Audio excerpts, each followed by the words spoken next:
cold, damp, buried beneath roots and silence you begin. You don't hatch into light, you hatch into weight. Soil packs around you like wet fabric, pressing against your thorax, your legs, your unformed wings. You don't see, you don't breathe air, you absorb it. Moisture filtered through dirt, pulled in through slits in your abdomen. Your world is black, warm, and still. You are alone, but you are not the only one. There are millions like you, hidden, waiting. Every one of you born to the same rhythm, an ancient pattern you don't understand, but can't ignore. You dig downward, not up.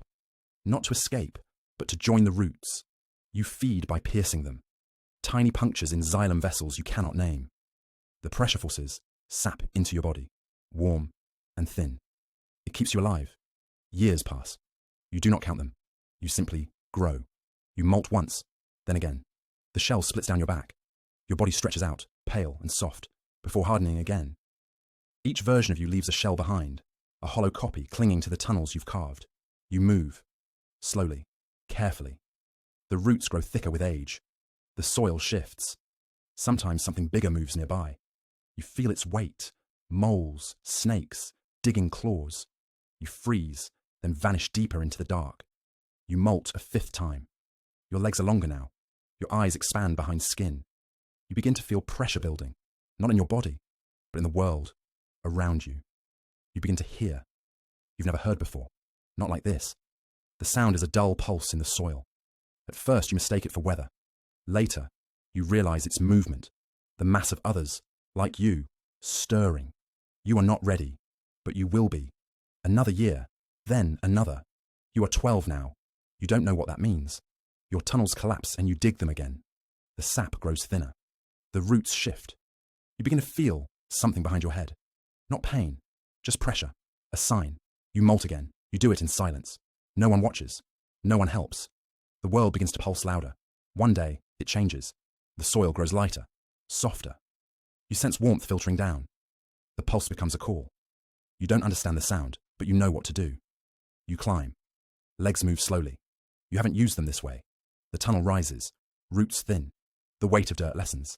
Air leaks in, real air. It dries your skin. Your spiracles widen. You climb higher, until you reach it.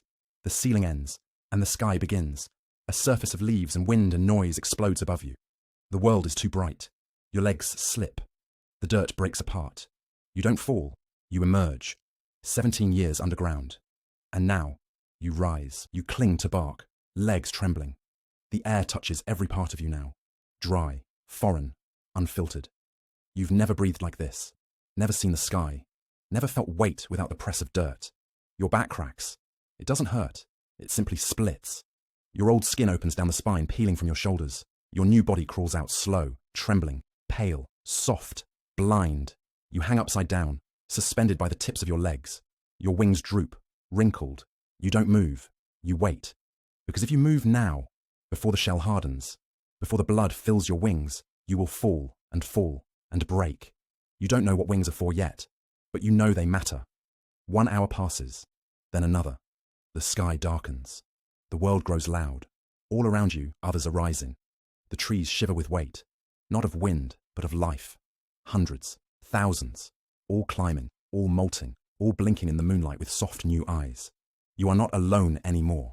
You don't speak to them, don't touch them, but you feel them. A tide of emergence. When dawn comes, your wings have darkened. Their lacework dries in the sun. You test them.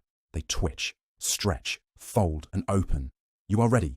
You fall once, then rise. You fly for the first time, not far, not gracefully. You crash into leaves, land sideways on bark, crawl up, try again, but you fly. You land near others. The trees are full now. Then the noise begins. It doesn't begin with you. It begins with one male. Their abdomens vibrate. A pulse. You join them. The sound builds, overlapping waves of metallic static, until it becomes the air itself. A wall of vibration, of need, of one message shouted over and over by a million throats. I am here. I am alive. Find me. You do not call for company. You call for chance. Every second counts. Females rise later. Their wings are dry. Their movements cautious. They land on branches, listening, selecting. You sing louder. Your abdomen rattles. She hears you. Maybe. She lands near you. Maybe. She turns away. Maybe. You scream louder anyway. This is your only summer. Some males call until their voices shred. Some never stop calling. Some die with no one answering. But some succeed. She walks toward you. She lifts her forelegs. You stop calling. You freeze. You lock. She lets you close. When it ends, she leaves. You don't. You stay on the branch, wings twitching. You never see her again. You don't know what she'll do, where she'll lay the eggs, what tree her children will hatch under, whether they will ever hear your voice in the dirt. You just hang there, catching your breath in the heat. You've made it this far. You've done what you were built to do. But summer isn't over. You don't stop calling. Even after she leaves, even after your voice phrase. You scream until the sound becomes broken, until your body shakes more than your wings can bear. You have to. You only get one summer. The trees stay loud for weeks. The forest doesn't sleep. Every branch pulses with noise. 1,000,000 males vibrating at once, desperate, feral, dying to be heard. But something else is listening too. A bird lands on the branch beside you. It doesn't hesitate. It doesn't blink. It doesn't look at you like a creature. It looks at you like a crack in the shell. Then it strikes. You fall. You hit a leaf. Then another. You spin through branches, wings cracking, limbs twisting. You land on your side in a tangle of grass, still alive. But not flying again. Something in your back doesn't move right. One leg won't respond. You crawl toward bark, dragging your body with the rest of your legs. You make it 3 inches before the shadow returns. The bird drops again. This time, it's not aiming for your chest. It grabs your wings, yanks them hard. You spin, you scream, you tear. You're gone, but you're not alone. All around others fall, from trees, from leaves, from the sky. Blue jays, robins, sparrows, all know the season. They come when the song begins. They don't chase silence. They come for the loud. The forest becomes a war zone. Birds pluck cicadas from the branches like berries. Lizards climb trunks and freeze, waiting. Even squirrels learn the sound, learn what to grab and how to bite. Each day, the trees hold fewer voices. You stay silent now, half-winged, half-hidden. You hang beneath a leaf and don't move. But hunger comes anyway. You can't fly. You can't call. You can't climb the way you once did. You crawl. Each movement costs. Your muscles pull wrong. The blood in your thorax thickens. Your legs don't land where they're supposed to. You slide when you mean to hold. You twitch when you mean to hide. Something finds you. Not a bird. Not fast. It's a praying mantis. It moves slow. Step by step. Front legs tucked like knives in prayer. Its head turns. Scanning. You don't breathe. You stay still. It sees you anyway. Its legs unfold. Fast. The front arms snap open like spring-loaded scissors. You lurch, trying to drop. But there's no drop to give. You're already on the ground. It grabs you. Its limbs dig into your body. Sharp. Unrelenting. You buzz once, but no one hears. Its mouth begins at your eye. You don't feel all of it, but you feel enough. You feel being watched, then eaten. The screaming stopped days ago. What's left are the quiet ones, the still ones.